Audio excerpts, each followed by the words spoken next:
Bulletin के बाकायदा आगाज़ करेंगे और आपको बताएंगे कि चमन के करीब पाक अफगान बॉर्डर पर अफगान फोर्सेस की गोलाबारी से एक पाकिस्तानी शहीद और 12 जख्मी हो गए। डिप्टी कमिश्नर हमीद जहरी के मुताबिक जख्मियों में खवातीन और बच्चे भी शामिल हैं। अफगान फोर्सेस ने पाकिस्तानी सिविलियन आबादी पर गोले बरसाए। जिला भर में इमरजेंसी नाफिज कर दी गई है। पाक फौज की जानिब से भरपूर जवाबी कार्रवाई की जा रही है। हमारे नुमाइंदे सईद अचकजई हमारे साथ मौजूद हैं, उनसे बात कर लेते हैं। सईद अचकजई, कुछ मनाजिर भी हमने देखे हैं, आप बताइएगा इस वक्त इलाके की क्या सूरत हाल है, क्या वहाँ पर सिचुएशन है? जी बिल्कुल, इस वक्त भी अफगान और पाकिस्तानी फोर्सेस के दरमियान मुसलसल पाक अफगान सरहद पर जो दो तरफा झड़प है उनका सिलसिला जारी है। दोनों तरफ से भारी हथियारों का इस्तेमाल किया जा रहा है, जबकि अफगान फोर्सेस की जानिब से एक बार फिर जो शहरी आबादी है, जो सिविलियन है, उनको निशाना बनाया जा रहा है। इस वक्त तक 12 जो जख्मी है मुख्तलिफ इलाकों में अफगान फोर्सेस की गोलाबारी से जख्मी होने वाले 12 जख्मियों को जो है वो चमन के DHQ अस्पताल लाया गया है, जबकि एक जो है वो पाकिस्तानी जो है वो शहीद हो चुका है। डिप्टी कमिश्नर चमन हमीद जहरी के मुताबिक अब तक जो गोलाबारी है उससे जो है वो 12 सिविलियन जख्मी है और एक शहरी जो है वो शहीद हो चुका है। दूसरी जानिब चमन के सरकारी और निजी अस्पतालों में जो इमरजेंसी है वो नाफिज कर दी गई, तमाम डॉक्टरों और अमले को तलब कर लिया गया। इस वक्त भी चमन पाक अफगान सरहद पे जहाँ पे मैं खड़ा हूँ मुझे नजर आ रहा है मुसलसल जो है वो गोलाबारी की जा रही और जंग का सिलसिला जारी है। यानी सईद अचकजई, आप ये बता रहे हैं कि इस वक्त भी वही सूरत हाल है, आप जो देख रहे हैं वो आप हमें बता रहे हैं? जी जी बिल्कुल वही सूरत हाल है। दोनों तरफ से जो है वो गोलाबारी का सिलसिला जारी है। हमारे इतलात बॉर्डर पार से आ रही है कि भारी तादाद में जो अफगान फोर्स है वो कुमक पहुंचाई गई है और भारी हथियारों से लेस होकर चमन सरहद की तरफ जो है वो रवाना हो चुका है।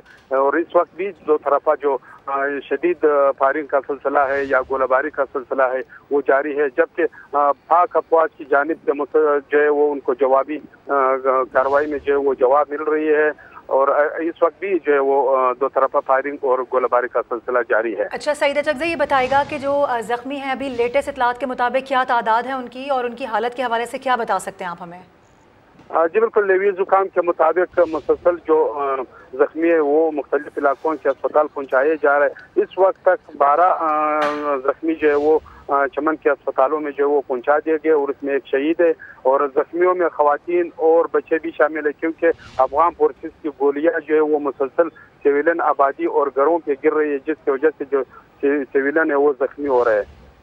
ठीक है, बिल्कुल आप हमारे साथ ही मौजूद रहिए, आपको इस आम खबर से हम अपडेट कर रहे हैं। आपको बताएं कि चमन के करीब पाक अफगान बॉर्डर पर अफगान फोर्सेस की गोलाबारी से एक पाकिस्तानी शहीद और 12 जख्मी हो गए हैं। डिप्टी कमिश्नर हमीद जहरी के मुताबिक जख्मियों में खवातीन और बच्चे भी शामिल हैं। अफगान फोर्सेस ने पाकिस्तानी सिविलियन आबादी पर गोले बरसाए। जिला भर में इमरजेंसी नाफिज कर दी गई है। पाक फौज की जानिब से भरपूर जवाबी कार्रवाई की जा रही है। 4 रोज में अफगान फोर्सेस की जानिब से गोलाबारी का ये दूसरा वाकया है। अच्छा सईद, ये बताएगा कि अभी क्या वहाँ पर सूरत हाल है, अभी किस तरीके से वहाँ पर तमाम तर चीजें की जा रही हैं? जी बिल्कुल, इलाके में इस वक्त भी खौफ हैरास पाया जाता है। मुसलसल धमाकों की आवाजें आ रही है क्योंकि भारी हथियारों का इस्तेमाल किया जा रहा है। पाकिस्तानी फोर्सेस की जानिब से जो अफगान चौकियां हैं, फौजी चौकियां हैं, जहाँ से सिविलियन आबादी को निशाना बनाया जा रहा है, उस पर जो है वो मुसलसल गोलाबारी हो रही है। और इस वक्त भी जो जंग या जो एक दूसरे के ऊपर जो गोलाबारी है उनका सिलसिला जारी है और इसमें अभी तक कोई कमी नहीं है। तकरीबन ये सिलसिला कोई 5 घंटे से जारी है और ये सिलसिला अभी भी जारी है। ठीक है, 5 घंटे से ये सिलसिला मुसलसल जारी है और वहाँ पर अभी भी जो लोग हैं उनमें खौफो हिरास पाया जाता है। चमन के करीब पाक अफगान बॉर्डर पर अफगान फोर्सेस की गोलाबारी से एक पाकिस्तानी शहीद और 12 जख्मी हो गए हैं। और अगर हम मारूफ बात करें तो तकरीबन 5 घंटे हो चुके हैं, फायरिंग का सिलसिला भी जारी है और वहाँ पर जो आबादी में लोग मौजूद हैं वो भी बहुत ज़्यादा खौफो हिरास का शिकार हैं। और जो डिप्टी कमिश्नर हमीद जहरी, उनके मुताबिक जख्मियों में खवातीन भी शामिल हैं और बच्चे भी शामिल हैं। न सिर्फ ये कि बल्कि अफगान फोर्सेस ने पाकिस्तानी सिविलियन आबादी पर भी गोले बरसाए हैं। जिला भर में इमरजेंसी नाफिज कर दी गई है। पाक फौज की जानिब से भरपूर जवाबी कार्रवाई की जा रही है, भरपूर तरीके से जो है ये इनको जवाब दिया जा रहा है। और समा की स्क्रीन पर भी आप ये मनाजिर देख सकते हैं कि जो सूरत हाल है इस वक्त वो ये है कि वहाँ पर जो सिविलियन आबादी है वो भी खौफ व हिरास का शिकार है, क्योंकि फायरिंग का जो तबादला है वो मुसलसल 5 घंटे से जारी है। सूरत हाल को कंट्रोल करने की कोशिश की जा रही है, पाक फौज की जानिब से भरपूर जवाबी कार्रवाई भी की जा रही है। बिल्कुल ऐसा ही है। और न सिर्फ ये बल्कि अपने नाजरीन को ये भी याद दिला दें कि एक हफ्ते में तकरीबन ये दूसरा वाक़या है, यानी 4 रोज़ कबल भी इसी तरह की नौयत का वाक़या पेश आया था और अब एक मरतबा फिर से हमला किया गया है। चमन के करीब अफगान फोर्सेस की गोलाबारी, एक पाकिस्तानी शहरी शहीद हुआ है, जबकि बताया जा रहा है कि अफगान फोर्सेस की गोलाबारी में ख़वातीन और बच्चों समेत 12 अफराद ज़ख्मी हैं। अब तक की इतलात के मुताबिक हमारे नुमाइंदे भी हमें बता रहे थे कि उनको करीबी अस्पताल मुंतकिल किया जा रहा है, जहाँ पर उनको यकीनी तौर पर एड किया जा रहा है और डॉक्टर्स भी वहाँ पर मौजूद हैं। हॉस्पिटल का जो अमला है वो वहाँ पर मौजूद है। कुछ मनाजिर समा की टेलीविज़न स्क्रीन पर देखे जा सकते हैं। 2 हिस्सों में तकसीम है इस वक्त हमारी स्क्रीन, जिसमें देखा जा सकता है एक जानिब वो जाए वक़ुआ के मनाजिर हम आपको दिखा रहे हैं और दूसरी जानिब आप देख सकते हैं कि जो अस्पताल के अंदर के मनाजिर हैं वो हम आपको दिखा रहे हैं। सईद अचकज़ई हमारे साथ ही मौजूद हैं, उनसे एक मरतबा फिर से बात कर लेते हैं। सईद अचकज़ई, ज़रा देखने वालों को एक मरतबा फिर से बताइएगा कि इस वक्त इलाके की क्या सूरत हाल है और किस तरह से वहाँ पर कंट्रोल किया जा रहा है, जिस तरह से आप बता रहे हैं कि एमरजेंसी भी नाफिज कर दी गई है। जी बिल्कुल, जब से ये झड़प शुरू हुआ है तो काफ़ी चमन शहर में अफरा तफरी मच गई है। अक्सर जो शहरी है वो अपने अपने घरों को जो है वो जाने की कोशिश कर रहे हैं, क्योंकि अफगान फोर्सेस की जानिब से मुसलसल जो है वो सरहद पार से बड़े माटर गोले और तोपखानों से जो है वो गोलाबारी की जा रही है, जिसकी वजह से अब तक 12 अफराद जो है वो जख्मी है, जिसमें खवातीन और बच्चे भी शामिल है, जबकि एक शहरी जो है वो शहीद हो चुका है। डिप्टी कमिश्नर से हमारी बात हुई तो उनका ये कहना है कि अफगान फोर्सेस की जानिब से बताए जाने वाले जो बड़े गोले हैं वो मुसलसल चमन शहर के मुख्तलिफ इलाकों में गिर रहे हैं, जिसमें किले मुसा है, किले अजीशा मोहम्मद है और ये जो पुराना गंज का इलाका है उसमें गोलियां गिरी है। रामा कवल रोड में जो है वो गोले गिरने की इतलात आ रही है। तो अब तक जो हमारे इतलात है या जो जिला इंतजामिया ने कंफर्म किया है उसमें 12 अफराद जो है वो जख्मी है। ठीक है, आपकी इतलात के मुताबिक और जो जिला इंतजामिया इसको कंफर्म कर रही है वो बता रही है कि 12 अफराद ऐसे हैं जो कि इस वक्त ज़ख्मी हुए हैं और उसमें ख़वातीन और बच्चे भी शामिल हैं। आपसे इस हवाले से मज़ीद भी जानते रहेंगे। फिल वक्त आपने आगाह किया, बेहद शुक्रिया आपका। खबरों के सिलसिले को आगे बढ़ाएंगे। आपको बताएं कि अमरीकी सैनकॉम के कमांडर का GHQ रावलपिंडी का दौरा, army chief general Asim Munir से मुलाकात की है। बाहमी दिलचस्पी के उमूर, इलाकाई सलामती, दिफा और सिक्योरिटी ताउन पर तबादला ख्याल किया गया है। ISPR के मुताबिक अमरीकी सेंटकॉम के कमांडर जनरल माइकल एरिक ने यादगार शोधा पर फूल रखे। पाक फौज के चाको चौबंद दस्ते ने मोअज़्ज़ज़ मेहमान को गार्ड ऑफ ऑनर पेश किया। Army chief general Asim Munir से मुलाकात में जनरल माइकल एरिक ने दहशतगर्दी के खिलाफ जंग में पाकिस्तान की कामयाबियों की तारीफ की। दोनों मुल्कों के दरमियान अस्करी वफूद की सतह पर भी मुज़ाकरात हुए। ISPR के मुताबिक अमरीकी सेंटकॉम के वफ़द को आज तोरखम का दौरा कराया जाएगा। वफ़द को इंसदाद दहशतगर्दी और बॉर्डर मैनेजमेंट के तरीक़ेकार से आगाह किया जाएगा।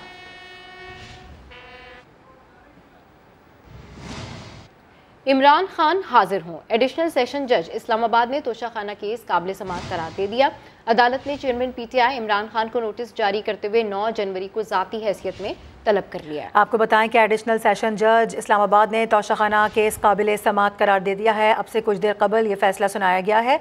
आदिल तनोली हमारे साथ मौजूद हैं। आदिल, अब से कुछ देर कबल आप बता रहे थे कि अब ये केस काबिल समाअत है, मज़ीद क्या बता सकते हैं इस हवाले से आप?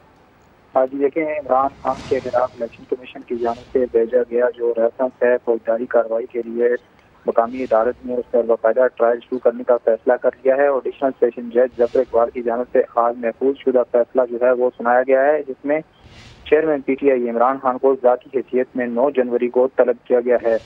इलेक्शन कमीशन डिस्ट्रिक्ट की जानिब से ये गुज़श्ता समाअत पर दलाइल दिए गए थे, जिसमें ये बताया गया था कि चेयरमैन PTI इमरान खान ने तोशाखाना से जो तारीख हासिल किए हैं वो और इसके अलावा कुछ अपनी असासे जो हैं वो जाहिर नहीं किए, जिसकी बिना पर उन्हें इलेक्शन कमीशन की जानिब से नाअहल कराकर फौजदारी कार्रवाई के लिए मकामी अदालत से में ये रेफरेंस भेजा था, जिसके ऊपर समाअत हुई है और समाअत में गुज़श्ता समाअत पर यह फैसला महफूज किया गया था कि आया ये केस काबिल समाअत है या नहीं ट्रायल शुरू करने के लिए।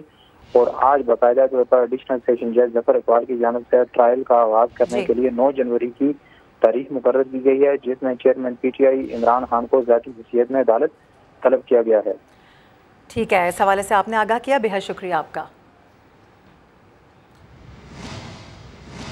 और इसी मामले पर बात करने के लिए हमें ज्वाइन कर चुके हैं इलेक्शन कमीशन कंवर दिलशाद साहब, और इसके अलावा शाइक उस्मानी साहब भी हमारे साथ मौजूद हैं, उनसे बात कर लेते हैं। सबसे पहले आपका रुख करूंगी।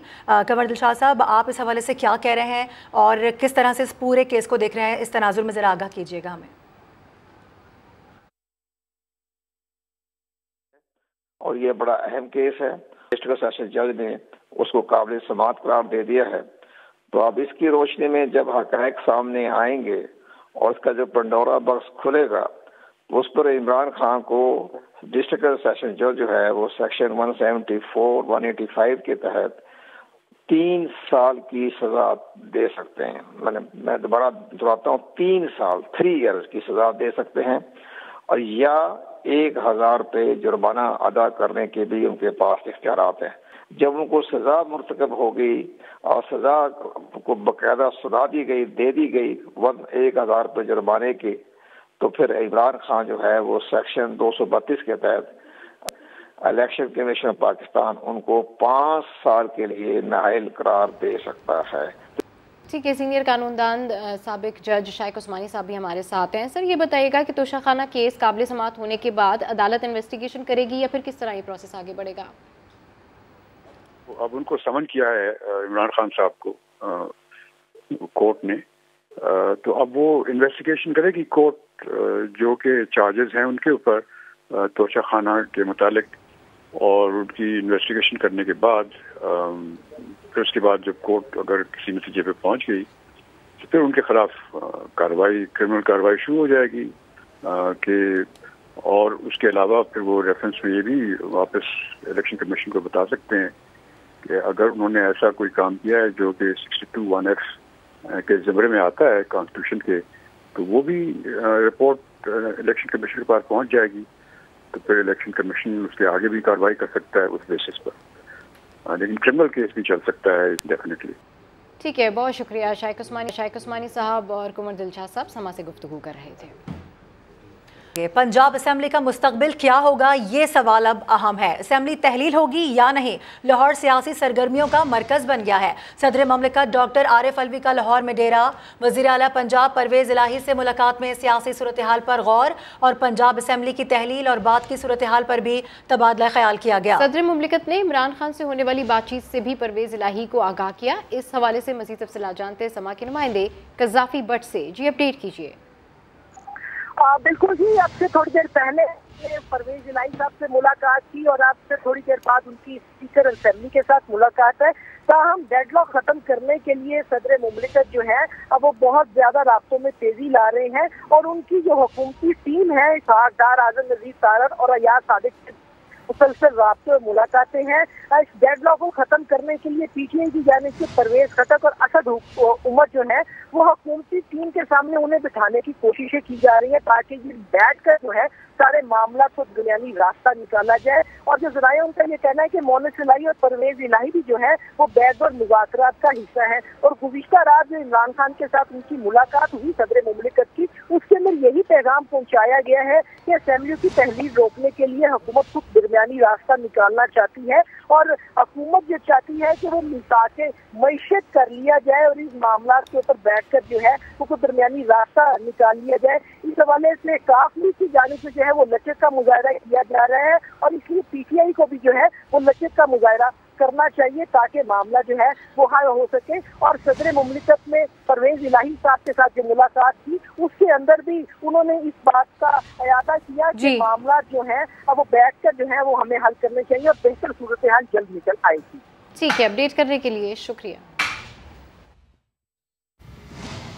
और तहरीक इंसाफ के वाइस चेयरमैन शाह महमूद कुरैशी कहते हैं कि सियासत में जुस्तजू और गुफ्तगू जारी रहती है। सदर अलवी की कोशिशें रंग लाती हैं या नहीं, ये कहना कबल अज़ वक्त है। वो ज़मान पार्क में रवानगी के वक्त सहाफ़ियों से गुफ्तगू कर रहे थे। साहब, कोई डेडलॉक खत्म होने जा रहा है? सियासत में जुस्तजू जारी रहती है, गुफ्तगू जारी रहती है। सदर मुमलिकत की कोशिशें रंग लेंगी? देखिए कुछ कह नहीं सकते, कबल अज़ वक्त है। और अभी आपको ये बताएं कि लीगी रहनुमा मलिक अहमद खान कहते हैं कि अगर जनरल रिटायर्ड बाजवा ने कोई NRO दिया है तो इमरान खान को दिया है। कहाँ है साइफर, कहाँ है एब्सोल्युटली नॉट, कहाँ है अमर बिल मारूफ? इमरान खान ने जनरल बाजवा को पिचिंग बैग बना लिया है। हमारे पास सबूत हैं कि आपने जनरल बाजवा के पांव पकड़कर NRO लिया। आज कहाँ है साइफर? Where is it? आज कहाँ है एब्सोल्युटली नॉट, कहाँ है अमर बिल मारूफ? अब इसके पास सिर्फ एक चीज रह गई, जनरल बाजवा को ये पंचिंग बैग बनाए, उनके खिलाफ ये पोजीशन ले, कल आके कहते हैं कि ये गद्दार है। किस बुनियाद पर गद्दार है कि उन्होंने NRO दिए? जनरल बाजवा ने NRO दिए, एक ही NRO, और वो NRO तब दिया जब आपके बनी गाला के घर के केस में उन्होंने आपको डिस्क्वालीफाई होने से बचाया और कोलेटरल विक्टिम के तौर पे जहांगीर खान तरीन को डिस्क्वालीफाई होना पड़ा। अगर इमरान खान साहब कोई शक है तो हुजूर किबला मेरे पास शवाहिद हैं, जब आप पैरों में बैठ के भीख मांगते थे। क्या तशरीह चाहते हैं आप NRO की? क्या आप चाहते हैं कि आपकी ये dirty laundering, do you want us to take you rightly to the cleaners? हम जनरल बाजवा को तब भी कहते थे कि is a bull in China shop. क्या कर रहे हैं? ये और पॉलिटिक्स दो मुतजाद बातें। ये पाकिस्तान के लिए ये शख्स जहर कातिल होगा। अब आपको ये बताएं कि चीन में कोरोना बेकाबू होने लगा। सबसे ज्यादा बीजिंग मुतासिर है, जहां मेडिकल स्टोर्स पर अद्वियात कम पड़ गई हैं। बीजिंग के अस्पतालों के बाहर भी बुखार में मुब्तला लोगों का रश लगा है। चीन के नेशनल हेल्थ कमीशन के मुताबिक इन्फेक्शंस इतनी तेजी से बढ़ रहे हैं कि लोगों की तादाद का अंदाजा लगाना मुश्किल हो रहा है। चीन ने गुज़श्ता हफ्ते भरपूर अवामी एहतजाज के बायस पाबंदियों में नरमी का ऐलान किया था। न्यूजीलैंड की वज़ीर-ए-आज़म ने अपोजिशन रहनुमा को मगरूर कहने पर माफ़ी मांग ली। पार्लियामेंट में वज़ीर-ए-आज़म जसिंडा ऑर्डर से अपोजिशन ने सवाल किया तो उन्होंने पुरजोश जवाब दिया। नशिस्त पर बैठते हुए वो बड़बड़ाई, कितना मगरूर है जो माइक्रोफोन से रिकॉर्ड कर लिया। अपोजिशन रहनुमा डेविड सिमोर ने वज़ीर-ए-आज़म के अल्फाज पर एतराज़ करते हुए वापस लेने का मुतालबा किया। जसिंडा ऑर्डर ने अपने अल्फाज पर माफ़ी मांग ली। और ताजमहल, वेनिस की झलक, चीनी सकाफत, आतिशबाजी, सब एक जगह। अगर ज़िंदगी के चंद लम्हात को यादगार बनाना चाहते हैं तो फिर रियाद का टिकट कटवा लें, क्योंकि वहाँ एक नई दुनिया आपका इस्तकबाल कर रही है।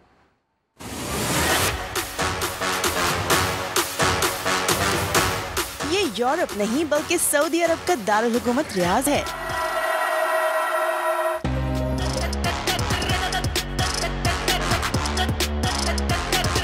जहां मल्टी कल्चरल जोन सयाहों को अपनी तरफ खींच रहा है।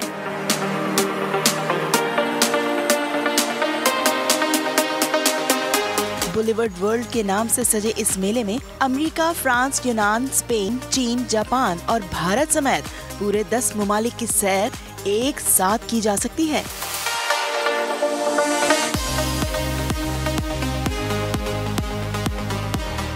बारह एकड़ के रकबे पर फैली दुनिया की सबसे बड़ी आर्टिफिशियल लगून लेक पर लोग कश्तियों के जरिए सफर कर रहे हैं। इस झील ने Guinness book of world record में जगह बना ली है। LED लाइट से लगी दुनिया की सबसे बड़ी गेंद भी यहीं मौजूद है, जिसकी लंबाई 114 फीट है।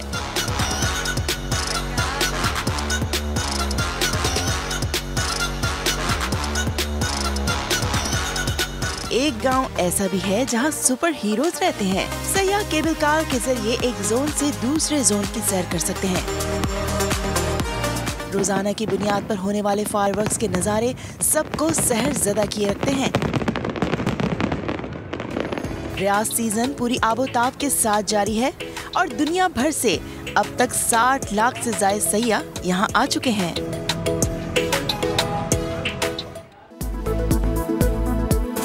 Welcome back. लाहौर में आटे की किल्लत शिद्दत इख्तियार कर गई। सरकारी आटा भी मार्केट से गायब हो गया। आवाम लाइन में लगकर आटा महंगे दामों खरीदने पर मजबूर हो गए हैं। बात कर लेते हैं, उस्मान अलीम हमारे साथ मौजूद है। उस्मान, इसकी क्या वजह बताई जा रही है? जी बिल्कुल, लाहौर समेत पंजाब के मुख्तलिफ शहरों में जो आटे की किल्लत है उसमें इजाफा होता जा रहा है। इसकी क्या वजूहत हैं वो भी जानेंगे। जबकि अगर जो चक्की के आटे की बात की जाए तो गंदम की कीमतों में इजाफे की वजह से चक्की का आटा मजीद 5 रुपये फ़ी किलो महंगा हुआ है, जिसके बाद इसकी कीमत जो है वो 130 रुपये फ़ी किलो तक पहुँच चुकी है। जबकि इसके अलावा जो गली मोहल्ले हैं लाहौर समेत मुख्तलिफ इलाकों के, तो वहाँ पर भी जो सस्ता सब्सिडाइज आटा है उसकी किल्लत सामने नज़र आ रही है और आवाम महंगा आटा खरीदने पर मजबूर है। यहाँ पर हमारे साथ जो नुमाइंदे मौजूद हैं, इनसे जानते हैं। मुझे बताइएगा साहब, गंदम जो है वो कितनी महंगी मिल रही है और चक्की का आटा महंगा हो गया, इस हवाले से क्या कहेंगे? गंदम जो है ना, गवर्नमेंट जो हमें दे रही है ना, मिलों वालों को सप्लाई दे रही है, वो 2300 रुपया मन है, तो मार्केट में 4000 रुपया मन है, 1700 रुपया फी मन का फ़र्क है। उस हिसाब से जो अपना गंदम प्राइवेट लेकर अगर मिल वाला पिसाई करता है ना, उस हिसाब से बनती है 115 रुपये फ़ी किलो, तो ये 65 रुपये किलो है। ये देख लें आपके सामने जो सूरत हाल है, कितने आटा भी डिमांड सप्लाई भी थोड़ी सी आई है, डिमांड देख लें कितनी लाइनें लगी हुई हैं। अच्छा, लाहौर में डिमांड और सप्लाई की क्या सूरत हाल है और आपके पास कहाँ से लोग आकर आटा खरीद रहे हैं? जिस बस आटा उतर के देखते हैं, इधर उतर है आटा, जो भी जाता है रास्ते में रुककर वो इधर खड़ा होकर कहता है मैं आटा ले जाऊँ। और गली मोहल्लों में क्या सूरत हाल है ये बताएंगे? हम गली मोहल्लों में सप्लाई देते थे, अब वो गली मोहल्लों वाली सप्लाई है ही नहीं, इधर से नहीं, वो एक एक थैला जो लेकर जाते हैं वो ही नहीं पूरा होता, तो गली मोहल्लों में सप्लाई कैसे जा सकती है? इसमें सारी बात ये है, डिमांड बढ़ गई है, सप्लाई कम है। अगर डिमांड पर गवर्नमेंट अपना सारे इसमें तवज्जो दें तो फिर ये मामला सही हो सकता है, वरना अभी तो 5 महीने बाकी है नई फसल आने में। 15 किलो वाला थैला है वो 1650 रुपए में फरोख्त किया जा रहा है, जो कि फाइन और अच्छा आटा है, जबकि सरकारी जो सब्सिडाइज आटा है वो या तो मिलता ही नहीं, या जो मिलता है उसको दुकानदार खोल कर बेचते हैं, जिसकी वजह से जो है वो महंगे दामों फरोख्त कर रहे हैं और आवाम इस तमाम तर इशू से परेशान दिखाई देती है। जी ठीक है उस्मान, बहुत शुक्रिया। और अब खबर देंगे कि सैनेट इजलास शुरू होते ही पीटीआई सैनेटर्स ने एहतजाज शुरू कर दिया। नशिस्तों पर खड़े हो गए। सैनेटर वसीम शहजाद ने कहा कि आजम सवाती के प्रोडक्शन ऑर्डर जारी नहीं किए गए। ऑपोजिशन के एहतजाज के बावजूद भी चेयरमैन सैनेट ने कार्रवाई जारी रखी। सादिक संजरानी ने कानून शहादत का तरमीमी बिल कमेटी को भेज दिया। बिल्कुल, इस हवाले से हम आपको अपडेट कर रहे हैं। यहाँ पर आपको बताएं कि सेनेट इजलास शुरू होते ही पीटीआई सेनेटर्स ने एहतजाज शुरू कर दिया, नशिस्तों पर खड़े हो गए। सेनेटर वसीम शहजाद ने कहा कि आजम सवाती के प्रोडक्शन ऑर्डर जारी नहीं किए गए।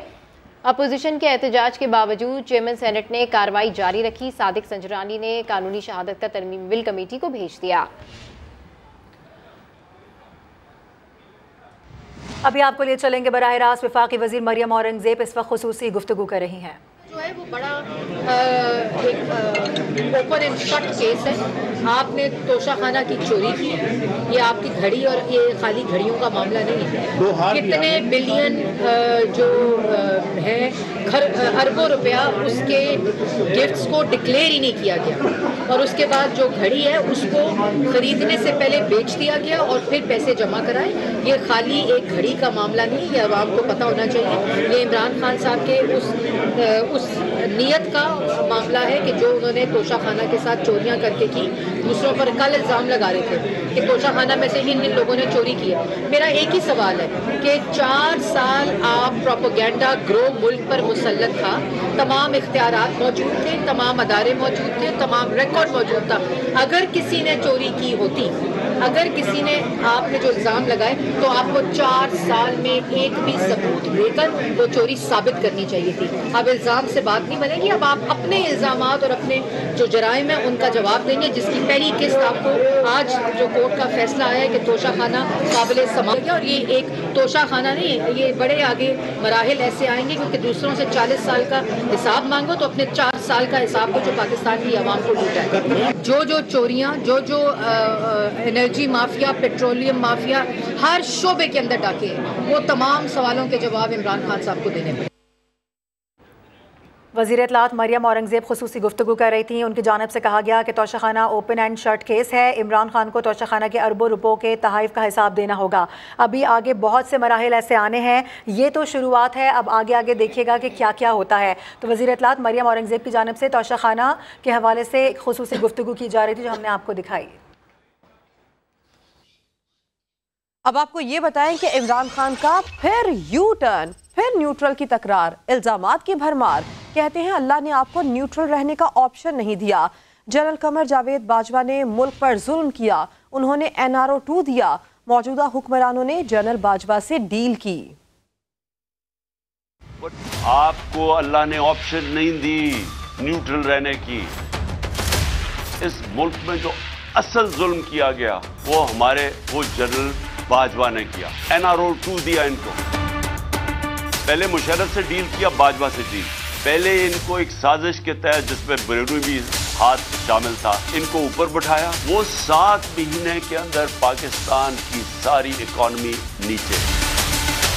एक एक के करप्शन अब केस खत्म हो रहे हैं। इसाक डार भी पाक हो गया, मुसलमान शहबाज वो भी वापस आ गया, वो भी लेक्चर दे रहा है हमें। शहबाज शरीफ वो भी उसका भी सारे केसेस खत्म हो गए, नैब के अंदर भी और उधर। नवाज शरीफ पर तोल रहा है वापस आने के लिए, जरदारी के भी केसेस खत्म हो रहे हैं, उसकी बहन भी आज पाक हो गई। मैं 3.5 साल इक़्तिदार में रह चुका हूँ, हमें सिर्फ एक ही मसला है, इंसाफ नहीं।